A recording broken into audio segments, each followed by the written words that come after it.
back. What's good, Kenny? Nothing much, nothing much. Happy Friday, happy Friday. Absolutely, man. You got any exciting plans for the weekend? Actually, yeah, my sister and my niece, they're on their way over here because we're supposed to be hitting the road and we're gonna head up to Atlanta. It's my brother's birthday today. Yesterday was my mom's birthday, so happy birthday to Oh them. wow! Happy birthday to Yeah, both of them. yeah. So, but yeah, we're heading up there as soon as we get done with this. I got to throw some clothes in a bag and then we'll head up there. We're supposed to be doing some type of thing. Some type of birthday get together. I think there's like a bar with all these arcade games, which kind of gets segue into what we're getting ready to talk about a little bit in a second. But other than that, how was your week? Busy. What's that mean, man? Yeah. It's just, It's some stuff happens when you're in the house by yourself. I ended up damaging the TV. okay. So Damaging the yeah, TV. That's a big thing. What happened? it was a very expensive mistake. I Okay. was I was actually working on the show yesterday, Uh and huh. I got up and I tripped and I grabbed the TV, but I have the thing that have something that holds the TV in place, Uh huh. like a stand. But for some reason, I pushed it, and the whole TV, the whole stand, the TV, everything went backwards and started tilting like this. So I grabbed the TV, but it turned, and the bottom of just the bottom part of it tapped the floor. Ooh. And did that cause the That was actual screen? enough to kill a whole side of the TV, man. Oh wow. Sorry to hear about that, bro. Dude, it was not even hard. It wasn't even a hard fall.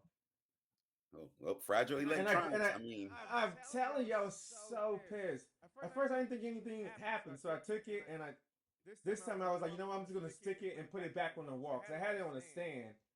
And so I took it, I put it back on the wall, and then I just started cleaning and everything, and I finally went and stuck it in the wall, and I saw like one whole side of the TV didn't work anymore. So that's been my damn. week. Well, hopefully it'll be won't set you back too much, and you can get it fixed or get it repaired or replaced, or however that goes. But Yeah, we without further already did ado, that. I mean, it's just it was a unfortunate set of events there. yeah, that's So crazy. that's why I had to ask you what time it was, because where the time is on my monitor here, that's where there's no information being No shown. pixels, no information. All right. No Well, let's go pixels, ahead no and get into it. information. Absolutely. Uh, So so go ahead, Ken. You got this. Oops, All right. I I just was going to say, so the went first all the thing way being forward. on us that I thought you might find interesting is that Cyberpunk 2077, they got a new game coming out called Turf Wars. The only Yeah, is thing this when an I seen this, like, arcade oh, game? I was trying to figure out what this is. So is it an yes. So I arcade got excited because game I'm like, or? oh, Go oh ahead, yeah, I was Kenny. saying I got excited because I'm like, oh, there's going to be.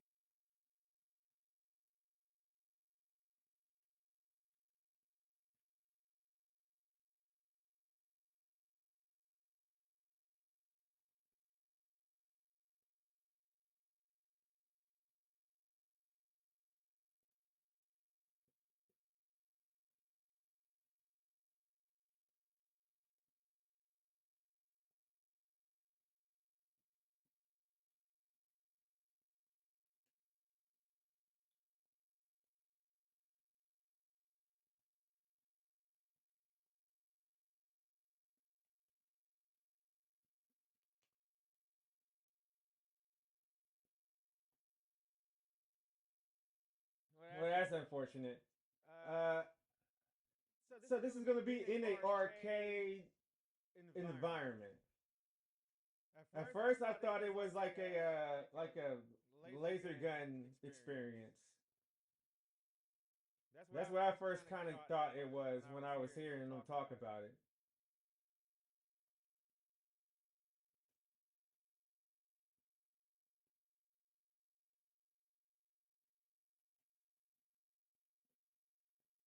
Unless you're going to one of those places that have the big arcade style games, you're probably not going to be able to play it. But it may come to a Dave and Buster's or another. Well, I think like smaller arcade places, they probably could purchase it and have it there. So if you ever want to get into it and try to play it, that would be the place to go to try to pop a quarter in and see if you can shoot out some of the cyberpunk baddies, basically.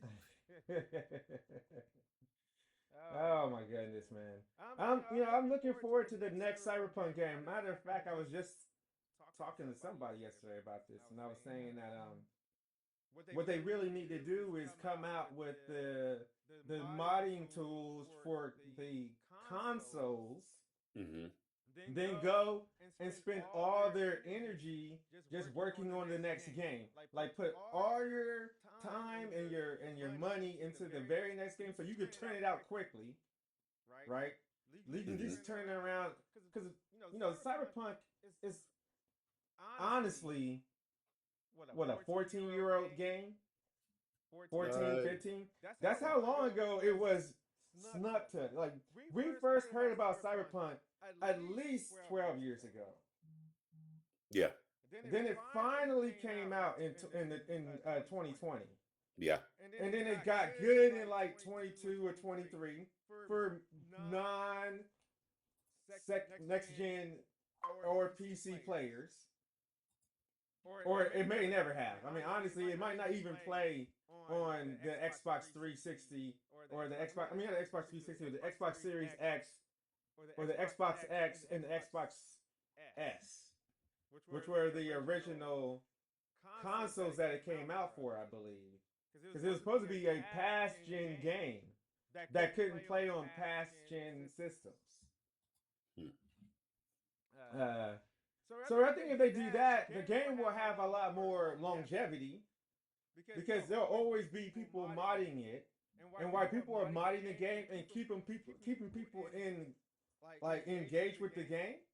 And you can go and have someone work on some new stuff from the company, official stuff.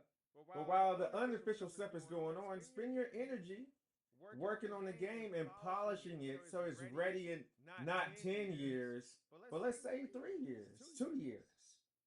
Because who's smart? Even though Call of Duty is kind of trash, they turn out a new game every year. And one of the biggest problems with some of the best games that have ever been played is that the turnaround for the next game has sometimes been 4 to 5 years. Yeah, So, that's for true. instance, Mass Effect, Mass Effect 1, in my opinion, masterpiece. Not everybody feels that way. But there is a large swath of people who agree that Mass Effect 2 was a fantastic game. The only problem was the time between Mass Effect 1 and Mass Effect 2 was a lot less than it was for Mass Effect 3. And then there was a Yes, lot completely less. agree. Yeah, and then it was like another 7 years, I believe, before we got Mass Effect Andromeda. And then I was talking to another YouTube creator, a gaming creator, and I was telling her, by the time they come out with the next Mass Effect, no one's going to care. Yeah, It's going to be a whole new generation of people that you got to reintroduce to the game. A game that by the time this next one comes out might be 20 years old. yeah. That seems to be happening a lot too, because I had seen another article where Half Life 2, which is just supposed to get ready to get in development and get ready to come out, but Half Life came out years. I think Half Life came out when I was still in high school, and I mean, I only played it like once or twice, and it was at school on a PC at school. But yeah, like it's been so long for that game. It's like I don't even know how they're going to even. You got to basically you're just releasing a new game, even though the title still remains. Everybody that played the original, they probably moved way on to other things. So this Half Life 2, it has to be basically introduced as a completely new game to a whole new generation of people. But it is what it You're is. right. You think these developers and these game companies would be more conscious of the life expectancy of their gamer. So, What I for think, instance, Call of Duty probably has a good life expectancy for their gamer. There are probably people who played the first Call of Duty mhm. and are playing the new Call of Duty today. There's probably a good number of people who are doing that. But I can tell you, I don't play Halo anymore. My buddies don't play Halo anymore. My girl plays Halo sometimes, but I actually said, "Did you want to play Halo?" I think last weekend, and she said no. So she might not even be playing Halo like that. Yeah, like some of the games that I know that do maintain their community very well is like Call of Duty, Fortnite, but they go through very Well, quick Fortnite's a new patches. game. We can't say they take care. When they're like 15 years into Fortnite, we'll have that conversation. But Well, Call of Duty is easily 20 years old, easily, or close to 20 years old. If it's not 20, it sure is close. okay, I'll give you that. But I'm just saying, like with the new games, the way that I kind of see that they are, even with the brand new like Marvel Rivals, they're always doing all these little tweaks and updates consistently, which keep people engaged compared to, like you said, the one game you mentioned and the game I mentioned, Half Life, it's been years in between. So it was like, what is this game? Who played this? This is like my granddad played this. Why do I want to play it now? So yeah, you got to resell it to them. But I just thought it was interesting for Cyberpunk to come out with a new game, but it's going to be in the arcades. Just the last bit of this, it does have three modes: story mode, co-op mode, versus mode, and sniper mode. So those are the modes that you can play in this game. Which I'm like, if you go, how would you do a whole story mode if you're playing in the arcade? You have to You basically show up can. there every Or day. maybe there's a save system. I don't know, but I'm actually kind of interested because I want to know what this experience is like. So I'm probably going to go have find an arcade where they have this one at. And there's, I live in Vista, so there's arcades. There's gaming arcades, or Yeah. there are gaming locations. And I'm Yeah. sure maybe a Gaming locations. Dave and Buster's will have one, and you can probably go to Dave and Buster's. I haven't been to Dave and Buster's in to hang Years. out. Matter of fact, that might be something me and my girl need to do one of these weekends. Is go to Dave and Buster's. There you go. And hey, if anything, if you get a chance, it'll be good to document it, and then you can add Yeah, it to your Night City vibes. yeah, no, I'm gonna record the experience and see what that experience is like. Cool. May go ahead to our next subject here. If you don't have anything else about gaming or No, that's all I cyberpunk, have for that. That's all I have for that. I just thought that was kind of interesting. I got excited. I'm like, oh, but then I'm like, nope, it's at arcade. yeah, we kind of had a gaming conversation yesterday about guys not wanting to play games with girls in it, which was kind of weird to us. We don't understand why that's possible. If you guys are gamers, why is it so hard for you to play a game that has a girl in it? Like, I really want that answer. Like, I genuinely want to know why it's so difficult for you to play a game that has girls in it. Give us answers. We are hungry for them. All right, Kenny. So UMG is dismissing Drake. So they're uh, kicking him off the label. no, they're not kicking him out the label. So Drake filed a case against UMG for basically the whole thing with the "Not Like Us" song that Kendrick dropped. But basically, UMG just submitted their request for dismissal. In their request for dismissal, basically they use everything that Drake has ever said and did in regards to being a rapper, and in the sense of he understands that when you are in a rap battle, that these are fantastical, made up, imaginative, visionary things that you're saying, because you also participated in it because you said the same things about Kendrick Lamar. So basically, their whole Well, that's dismissal what I case. said. That's what I was saying. Like he said things about Kendrick Lamar that was absolutely absurd. Yeah. So, but they are going through and they are basically saying that he's only doing this trying to save face and soothe his wounds from losing the battle and carrying this on. So they are making a proper case to have it dismissed. Basically, they took lyrics that he has said to Kendrick and said that like there's nothing any difference from what he said to Kendrick to what Kendrick said in response. However, and this is where it gets kind of funny though. UMG, they do address the fact that there's always been rumors around him and associating with extremely young women or barely mature women or young ladies in that fact. So they actually are kind of saying like, hey, even though Kendrick said these things, we can't say that they aren't true. So he's getting kind of slapped around a bit with both of these things. But it's kind of funny. They also bring up the fact that back in what year was it? It was 2020 something that Drake actually signed like a petition with a bunch of other artists, particularly rap artists, that were basically trying to say that you should not be able to use lyrics in the court of law. This is particularly in associated with Young Thug's case back in the day. So then they Hold on, actually hold on, hold on, hold on, hold on. Kenny. I want you. I want you to say it again. Say You're what again? saying Drake signed a petition with other rappers arguing that in the world of law, they shouldn't be able to use lyrics against rappers. Yes, So, Drake is a hypocrite. basically, and All UMG right, called him I out on wanted it. to clarify that. So we all agree that Drake's a hypocrite because he doesn't believe he should be held accountable for his lyrics. But it is more than likely he's okay with Kendrick Lamar being held accountable for his lyrics. Well, and That's that's kind of kind of crazy. the trickery that's kind of taking place. Because remember, this case is not against Kendrick Lamar. This case is against UMG. But But UMG UMG pointed pointed out out the the fact fact that, that, hey, hey Drake, Drake, you signed this petition back in the day when you was in support of not using lyrics against somebody in the court of law, which basically you were trying to use Kendrick Lamar's lyrics against us in the court of law. So, and then they actually put the statement in, he was right then, he is wrong now. So that is the whole big thing. UMG, they was not playing. They came through, and then basically, if he had said anything to the kind, they're saying, "Is this?" If they pulling a real, "Is this you? Is this you? Did you say this? Is this you?" Did you say this, And Drake? there's nothing he could really say that it wasn't him. It's documented, it's recorded, and the only thing that was kind of like, ooh, when they brought up the fact that there's always been alleged rumors that Mr. R.B. Graham has always been associated in a very peculiar way with extremely young women Young and girls. or Well, yeah. So if it was because me, that's the crazy thing. Why did they bring I that would up? ask for a judge.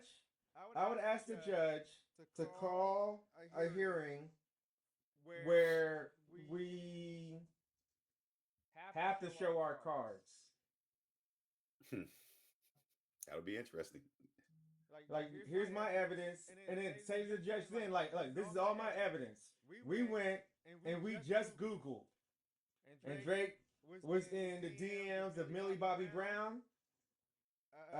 He was in the DMs of Blue North. I don't know about that, but okay. Where'd you get that one from? I'm just saying, I wouldn't be surprised if he's like, was it Edwards? Who was the dude? Who was the wolf from Twilight? I never really watched Twilight.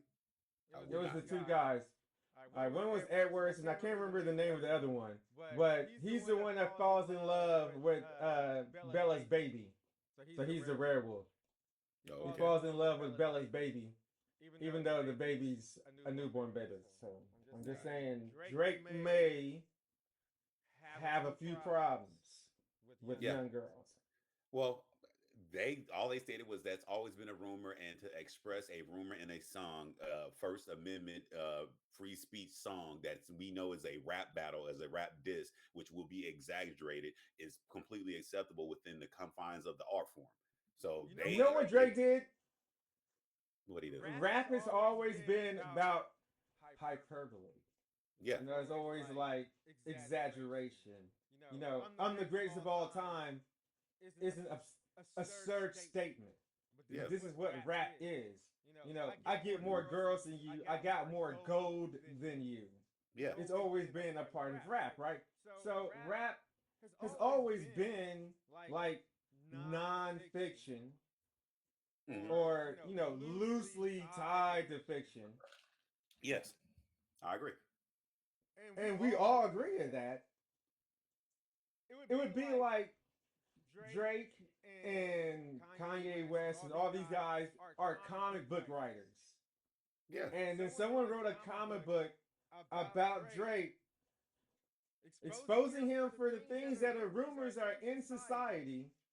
And he got mad that they wrote a comic book about him that showed him in an unfavorable light.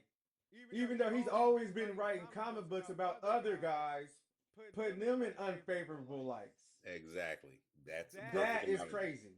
Yeah, that's perfect.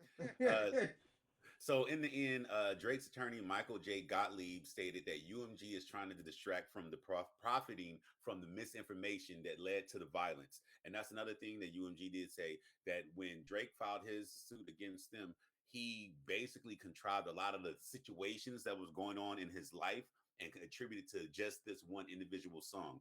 When they do backtrack and say, well, y'all had 7 diss tracks between the two of you, how come the other side is not saying that anything that happened to them is attributed to any diss record or any diss track you put out, but you're the only one that's saying this? So they're just saying, yeah, it's artistic expression, You know free why speech. Drake is saying that? Because Drake is the guy with the black eyes and the broken teeth on the sidewalk. He got his ass kicked. There's a reason why the other side ain't saying nothing. Because they ain't take no hits. Yeah. Even when they did take hits, even when people were being assholes, it was just evidence that he was right. Where Drake's taking his L's, a lot of those L's have nothing to do directly with Kendrick Lamar. They just are highlighted and exaggerated because Kendrick Lamar turned the light on in his vicinity. The violence around, Drake has always been there. He's always put himself in situations that he don't need to be in.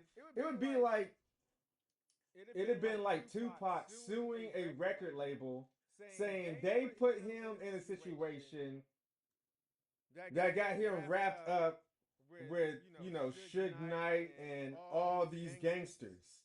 No, man. Tupac put himself in that situation like he made a calculated decision. He took a risk. And he was wrapped up with people who put him in situations that compromised him. Record label just happened to also be a part of the problem. But that's not true here. And I think that's what I think that's what Drake's trying to make an allusion to, is that also the record label is inclusion on this. They're colluding together. They're working together to make this happen. And that just isn't true. I think Tupac's mother and Biggie's mother could have had a real argument against,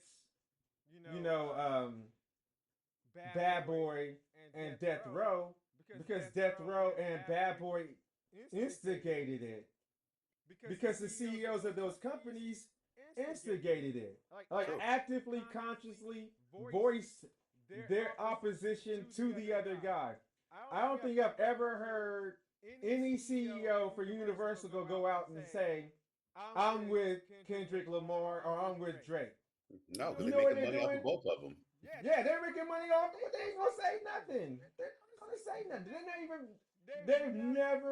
There's never been a photo shoot of Universal on, XL magazine with the CEO of Universal going saying fuck the West Coast. Like, it ain't happened. Correct. But you can go back and you can see magazine covers of CEOs of record companies saying fuck the East Coast or fuck the West Coast. That's a totally different situation. And I think that when he brought Tupac into this, something must have jumped into his mind that he could try to use this concept in his situation to alleviate the risk. And then if he lost, he could shoot shots at the record label. It's just not working. Yeah, it's not working. So overall, I do think that this case should be dismissed. I think UMG has a solid point. Within the confines of hip hop and rap, this is not something that you do. You lost the battle. You take your licks. You go on about your day. The thing that's making it worse is the fact that he is going this route with the whole legal thing and carrying it out and not dropping the case. It just makes it look bad. Because think about it, this will be the first time in hip hop history that somebody actually filed a lawsuit against something, but not directly to Kendrick Lamar, but to the record label for a diss track. Crazy. Yeah, it's pretty. It's unfortunate that we're dealing with such bitch assery. That's what I call it. It's bitch assery. It's like, like it's when gangsters are telling regular people not to snitch. Hold up, bro. They ain't in the game. The game says you can't snitch. It ain't got nothing to do with civilians. Telling a civilian that they're snitching is absurd. They ain't in the game. Yeah. You in the game. Yep. They ain't snitching. Y'all remember China White straight up called out gangsters. He was like, "What? You telling a civilian a snitch? They supposed to call the police. What are you talking about? You is the snitch. You the snitch telling you a snitch. If you telling somebody who's a civilian not to snitch, you the problem. You take your L, bro. You did it. You got caught. Take your L. And that's what Drake needs to do. And that's what Kanye needs to do. Kanye being on one too. But we'll jump from Kanye. I'm going to jump to Kanye and then I'm going to jump to the last one. Okay. Because Kanye still rap music. So there's two things going on with Kanye. One, Kanye was at home with his daughter, Northwest, I believe. North. So they were at home. And guess who was coming over to hang out with him? To kick it with him and his kids. I read the article and I thought it was crazy as hell.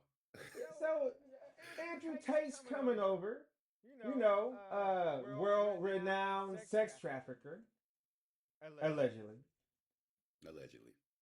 charged and being litigated.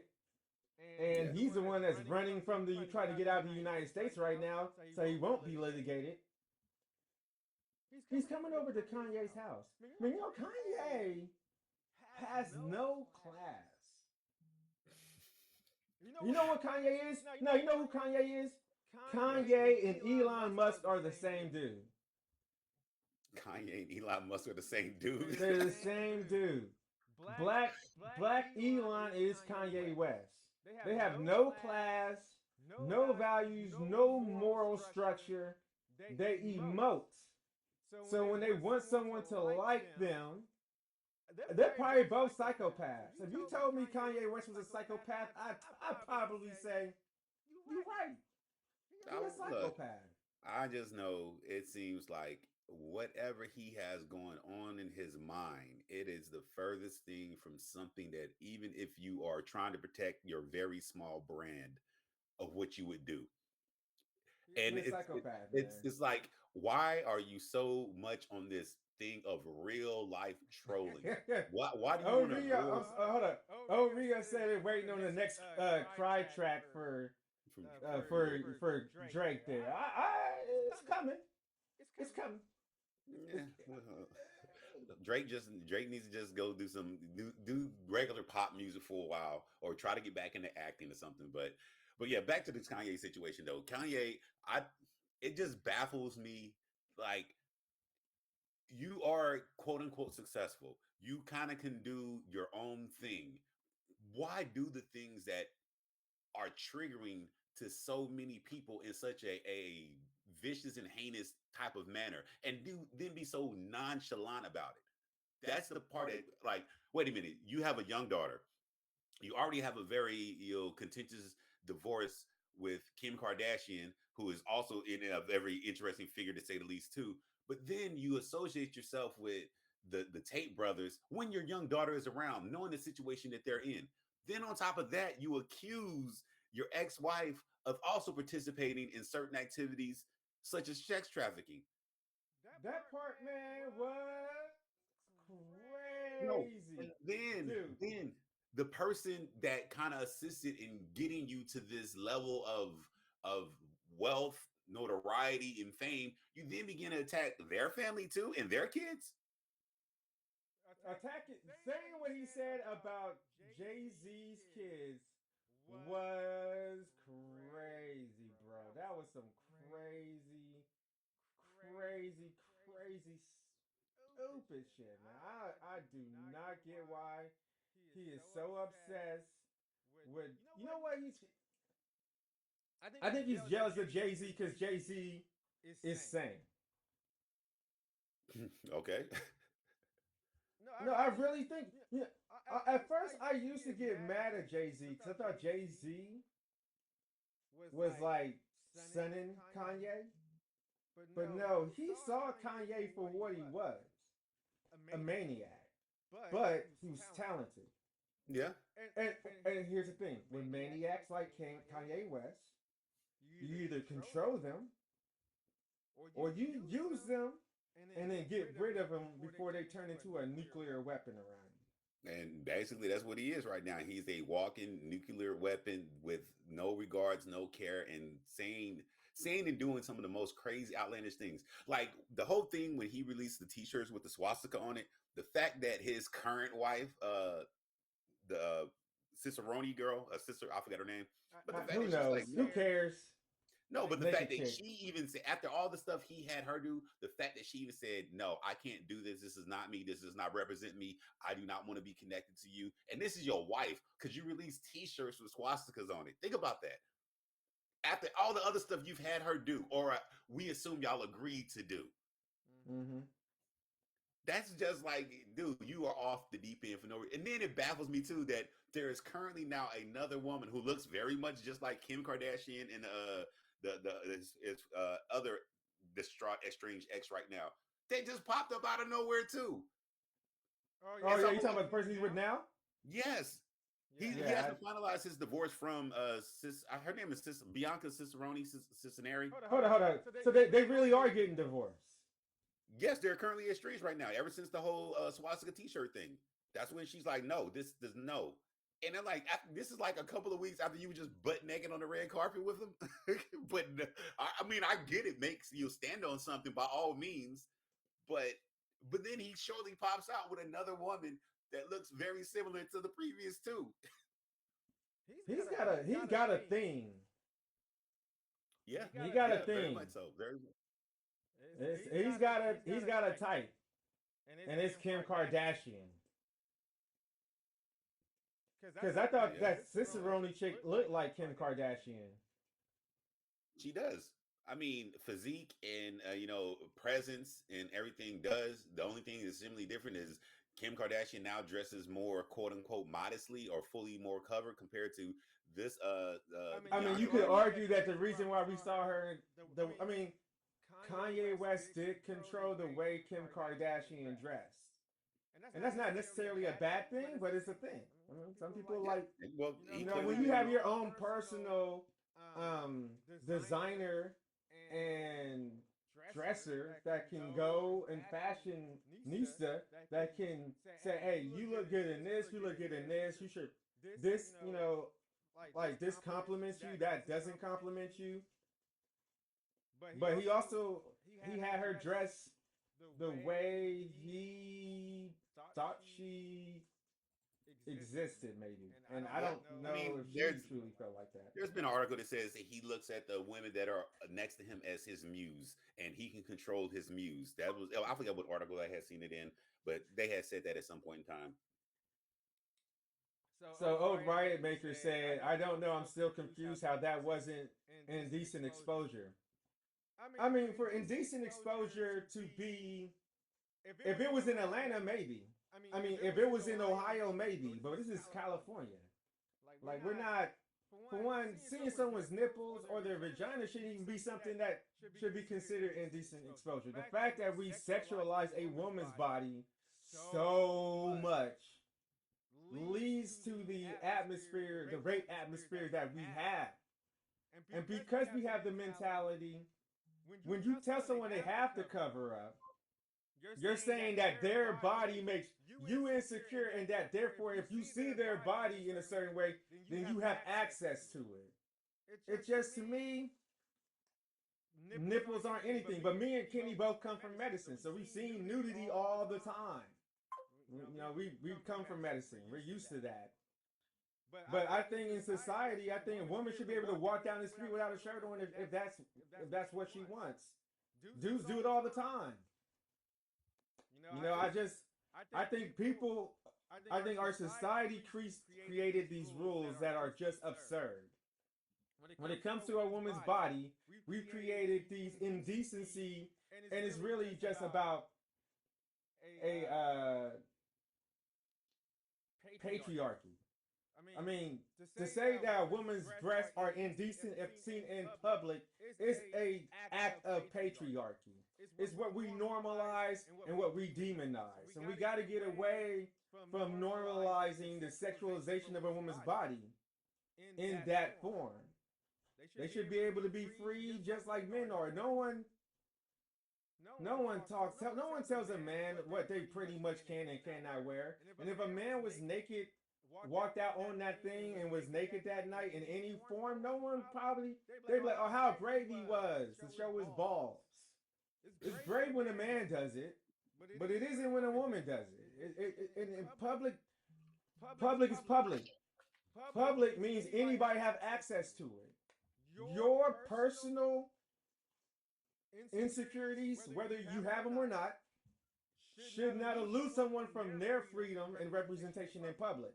We created these Puritan rules that just do not line up with history or historical fact. We didn't tell a woman in Africa when we were still scavenging that if her breasts were out that she was being indecent. We did that only now when we use white European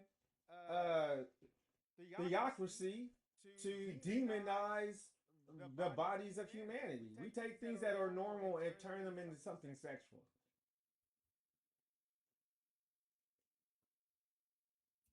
She says if let a man wear a see-through clothes in public, oh hell, man, men do it all the time. Men run down the street with I'm in California. Men will run. You can be a man, put on a thong, and run through the streets. Who's gonna say anything to you? No one, right? But if you're a woman and you put panties on and you running around the neighborhood, people are gonna go start talking about it. How's that any different? You know?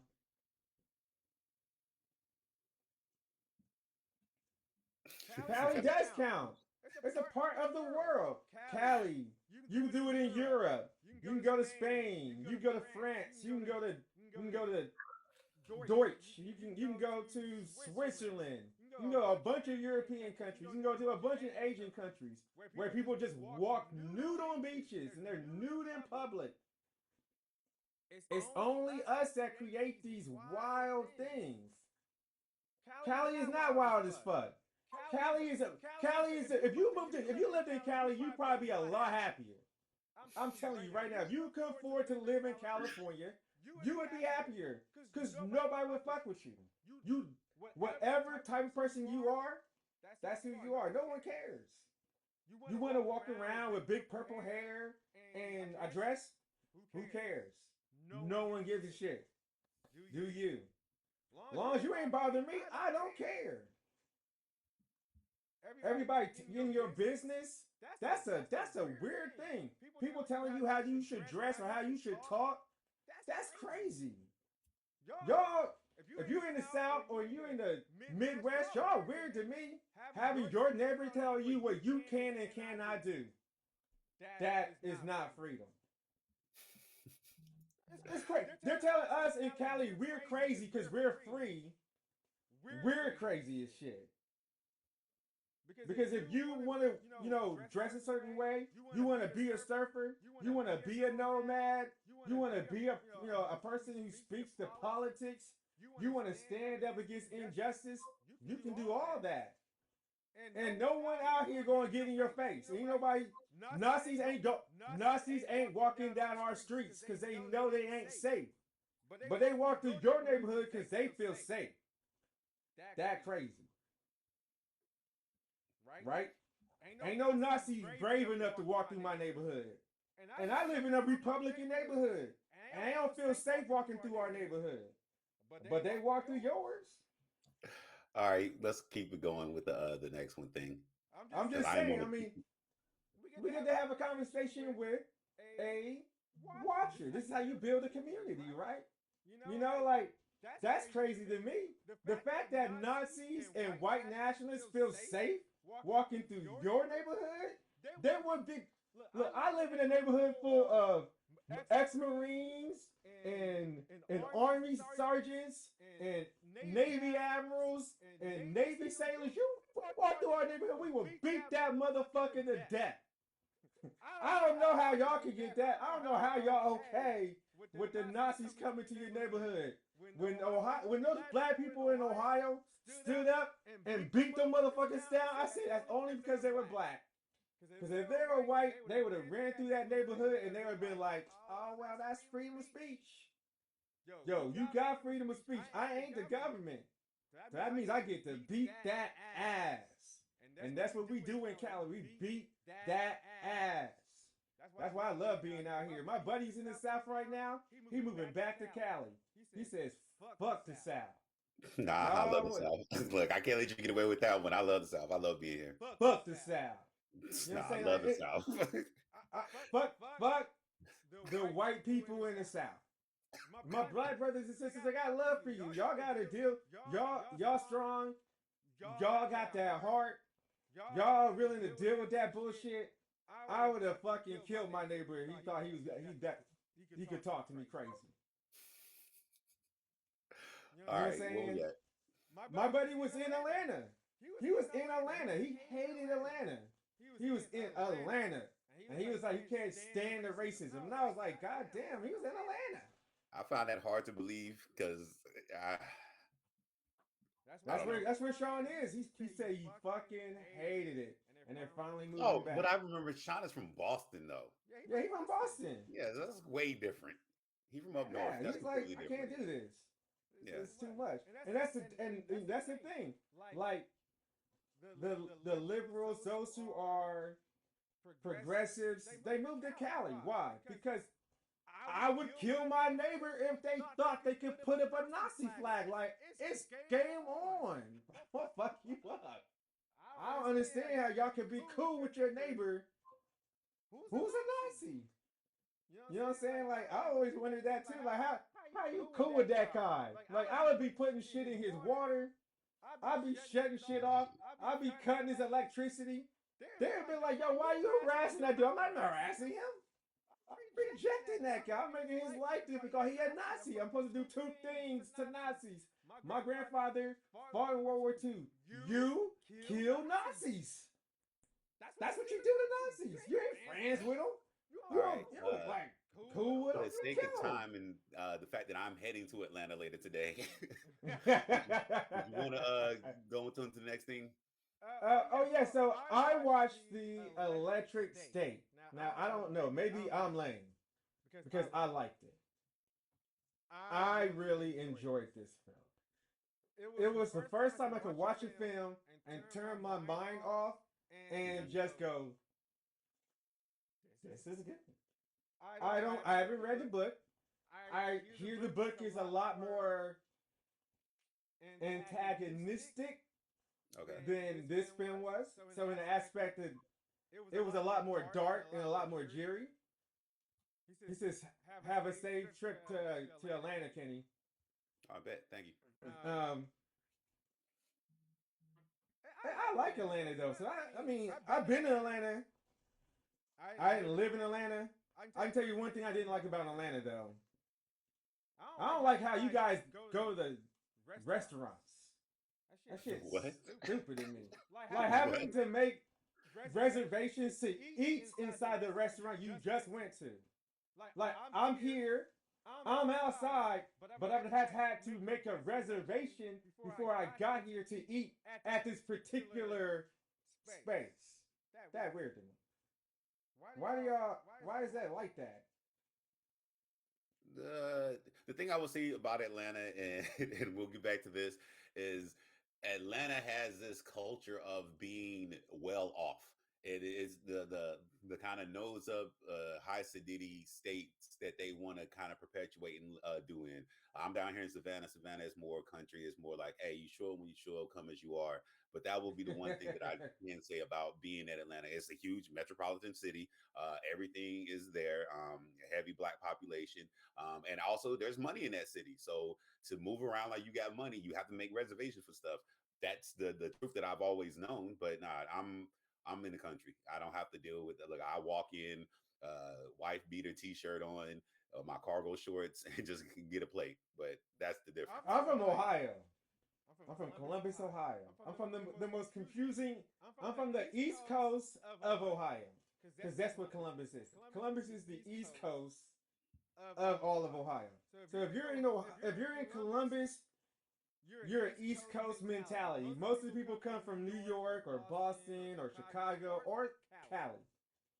And then they move in and out constantly or whatever. With that being said, I'm used to going to like catfish spots behind a building. Like you go to the little mom and pop food spots, and and they are giving that levity of gourmet food, but they don't treat you like they're a gourmet place. Like people line up around the block to eat at this place, but they don't like, oh, you got to make a reservation to sit in this chair. Like it's first come, first serve, come as you are. But everybody in the city knows this is the best fish or steak in the city. So I'm used to that kind of like being treated like that. And so when I went to Atlanta and you hear Southern hospitality, you have a certain expectation. But let's get out of there. Back to the Electric State. It's a great show. I really liked it, but it's being panned, and I don't understand why. I don't think you got the opportunity to watch it yet. Did you look up any information about the show that I was talking about, though? Yeah, every article when I typed it in just to skim some articles real quick, just to kind of get an idea of what's going on with it. I do see that they are saying that it's kind of like empty show. I've never read the book either. Of course, the book is always going to be better because your imagination is always going to make anything better than anything else. But I think you had sent this to me, and I haven't been watching a lot of TV as of late. But I'm going to try to probably catch it this weekend because I can convince my brother to watch this with me. It seems like something he would do and be interested in. But yeah, I just see a lot of people saying that it's kind of like a money dump by Netflix, which I know Netflix get a bad reputation for doing that a lot. They'll come up with some show, jump some money in, and then it just won't be as good. What was the one about the kind of just jumping back a little bit? The one show about the family and they had to sacrifice a daughter and she had to fight her way out from the dragons and stuff. Remember that show? We talked about that in another I episode. like that film. Again, another one from them that I enjoyed. Millie Bobby Brown, another main character. I think they're taking Millie Bobby Brown. She's probably got like a contract with Netflix. Oh, she was in that one too, right? Yes. Okay. She's going to be doing a bunch of movies with Netflix. See, what people don't understand, and see, people are talking shit about this film, but you got to remember the way Netflix pays their actors is different than if it was Universal. Netflix gives you a lot of money up front because you don't get the back end. You don't get DVD sales. You don't get the screenings. You don't get the tickets. You don't get a percentage of the tickets. You don't get points on the film. Like this film is seen now, it makes its money now, and then it's gone. Like, and if it's a big thing, maybe people will start buying it on Apple TV. You can download it and buy the film, but it won't be in the numbers. The numbers will never be what it would be for like those who collect Disney films or so on and so forth. So yeah, they didn't dump a bunch of money. They paid their actors up front. So you know for sure Millie Bobby Brown got 20. You know Chris Pratt got $20 million. You know the guy Esposito got his $10 to $20 million. The Russo brothers got their money up front, and then they shot the film. And the thing is, you getting all this hate on the film, but you ain't have nobody talking about how good the CGI is. They're not talking about how well filmed it is. They're not talking about how good it looks. And see, that's how I know it's not genuine. See, people are just finding anything to complain about right now. And when you see a film that has great CGI, good enough writing, actors that are not phoning it in. Millie Bobby Brown's not phoning it in. She's doing her character justice. Chris Pratt is being Chris Pratt. Esposito is having a good damn time. You got these big name actors giving you good work. And we're complaining. Look, there are bad films out there. This ain't even close to one of them.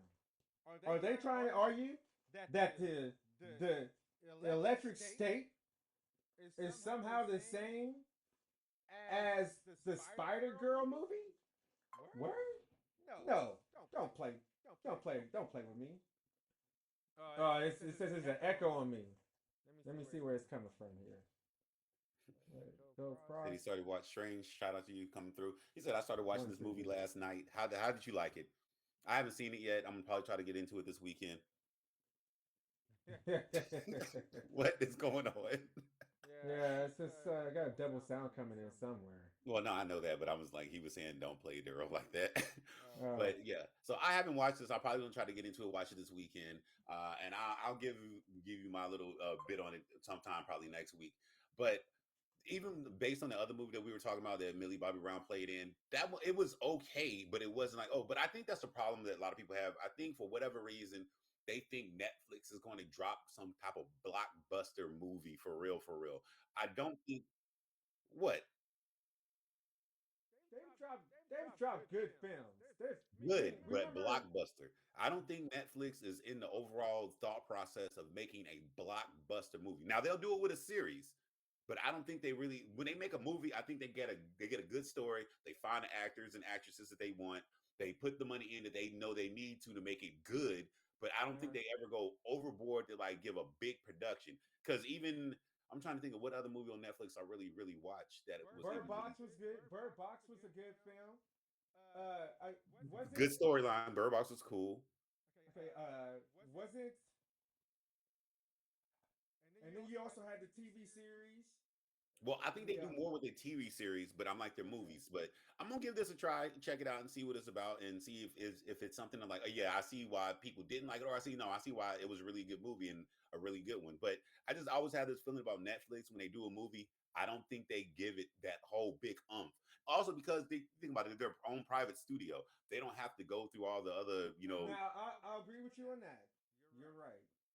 When it comes to them, and when it comes to films, they don't give it the they don't publicize it like they should.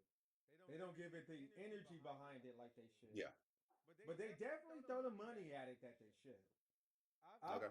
I'll say this: of all the films and all the nitpicking that we're giving Netflix, we're failing to realize they haven't been doing it for long. That's true. First, and they have more than their fair share of Emmys and Oscars. They have so let's say that we're shooting shots at them, but we're talking about a young, a young company putting in that work. And I can say this: I don't know if I've ever seen a Netflix film that I said, "Oh, that's bad CGI." And I've seen a lot of Disney, a lot of Universal, and all of Sony who do bad CGI. Okay. And I sat here and watched this film, and I enjoyed it. I one thing I never once was like, "Oh, that's bad CGI." Okay. And a lot of times that's what will take me out of a film. This is a good film. Good. It ain't great. We ain't talking about Oscars. And maybe people had an expectation of the electric state that they weren't going to go to. That's fine. People are politically fragile. We know this. And so they played it safe on that front, most likely. But let's be honest. If you truly watch this film and you sit back, it's a good enough film. Now, Netflix is the same person who released the not Michael Bay. Is it Michael Bay? It must maybe it was Michael Bay. That one real weird Star Wars film that was garbage. Absolute hot garbage. And we can criticize that because it was all bad. The writing was bad, the CGI was bad, the ideas were bad. It was a bad Star Wars ripoff in 2023 or 2022 when it came out. Oh, I know what you're talking about. Uh, I remember because I remember the characters of the movie. See, that was what I expect from Netflix. It wasn't bad to me. It was just good enough. It kept me entertained, and I kept watching. What was that called? Something of Fire and Stone or something Yeah, Fire and Fire and Ice. Stone. It was some weird Yeah, sleep. but that was just good enough. But it's what I would expect from Netflix. It wasn't an over the top, but it had a decent enough story. The action scenes were good enough. The plot kind of got loose towards the end, It but just was all over the place at the end, but it was what it was. yeah, It was good enough. We gotta stop saying everything is bad. Like there's, this ability to garner so much energy from negativity. We have to be much more selective in negativity because we're just throwing negativity on everything, and some things are just good enough. And here's the thing I've always said: if you think you can do it better, then get your ass in the room, get your typewriter, and start writing. Cause that shit ain't easy. It ain't easy to put together just this little bit of a show. Now to put it together a whole idea with all these moving parts and directing somebody and editing it all together, that's a fundamentally difficult thing to do. And we're just throwing out negative, we're just saying everything's a two. And a lot of things are like sixes. And six is sometimes good enough. And this is like an eight. I, in my heart, thought it was a 10. I watched it, was like, damn, this is good. I text you, I text my brother, I text my sister, I text my mom. I said, hey, y'all, I need to watch this. This is a pretty good show. My girl liked it. She don't really like shows like this. So watch the Electric State. It's the weekend. You might like it. Come back on next Friday and let us know what you think. If you like the show, boom. Now, this very moment, because we got some people in the comment section. What are you watching? What are you eating? And what are you listening to? Because this is something crazy, Kenny. I figured out I'm an old man. I'm old. I you didn't just know not this. figure that out. No, because when I look in the mirror, I still see the 20-year-old me. I kind of still look like myself when I was young. So I ain't see myself being old. But I'm listening to like classical music. And I guess classical music is anything made in the 2000s. I didn't know that. Like, and the thing is, my girl, she had already moved on. My girl lives in today. And I am living in the yesteryear. Mm. He's been showing a lot of love. He's watching our old shows. Oh, he says oranges, grapes, and strawberries. I need to eat more fruit. There you go. Eat more I fruit. need to eat. Let me change it. I get a lot of fruit. I actually need to eat it before it goes bad. That would be the key part. If you buying That's the fruit, you key need to eat it part. before it goes I bad. need to eat it before it goes bad. Because I love grapes. I love strawberries. Matter of fact, we were just recently near the strawberry fields. We live in Vista, but San Marcos is where the strawberry fields are. Or is it Carlsbad? One of the two. Either way, I'm in between all those areas. They didn't have any strawberries yet. And I usually buy them from this little small farm that's like right there, although it's close to the street where people drive their cars. So that would mean that those strawberries have dirty air in them. I'm not even thinking about it. It's a All small right. company, and I buy their strawberries. Okay. Um, you got anything else? I'm looking at the time because I know my sister's supposed to be here shortly, and I got to pack Oh my yeah, you good to suitcase. go. No, I have nothing. No, Thanks not for trying to coming crazy rush. She's through. not here yet, but I'm just saying. Yeah, no. Thanks for coming through, Strange. We appreciate you, love you, show love. Thank you for uh, Old Riot Maker. We appreciate you coming through. Thank you, new watcher, old watcher. We appreciate you. With that said, Kenny, take us out, man. All right. Shout out to anybody that came through. Appreciate that. You can check us out over on Kick. Shout out to the people that came through on Kick. We also stream on Twitch. You can check us out over on Twitch and also Facebook. And our home base, which we're trying to rebuild up the channel, is on YouTube. So if you get a chance to hop over on YouTube, go over there, give us a like on this video, leave a comment. It helps the engagement. It's all really, really good. Hopefully everybody has a good, great weekend. And we will catch you guys next Friday with some more things to talk about. That being said, Dianoia out.